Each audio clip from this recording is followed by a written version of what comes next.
உடனடியாக சண்டை நிறுத்தத்தில் ஈடுபட வேண்டும் என தாய்லாந்திற்கு கம்போடியா அழைப்பு விடுத்துள்ளது.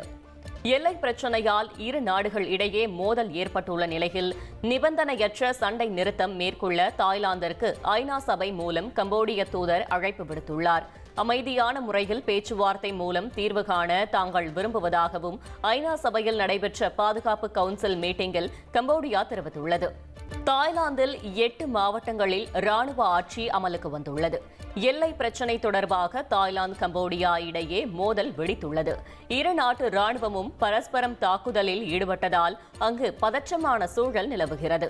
இந்நிலையில் எல்லையோரத்தில் உள்ள 8 மாவட்டங்களில் ராணுவ ஆட்சி அமலுக்கு வந்திருப்பதாக தாய்லாந்து ராணுவம் சார்பில் தெரிவிக்கப்பட்டுள்ளது.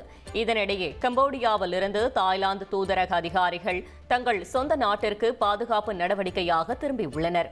ட்ரெண்ட ஃப்ரெண்ட் ஆக்கிக்கோங்க. தந்தி டிவியின் சப்ஸ்கிரைபர்ஸ் அண்ட் ஃபாலோவர்ஸ் குடும்பத்துல நீங்களும் இணையுங்க.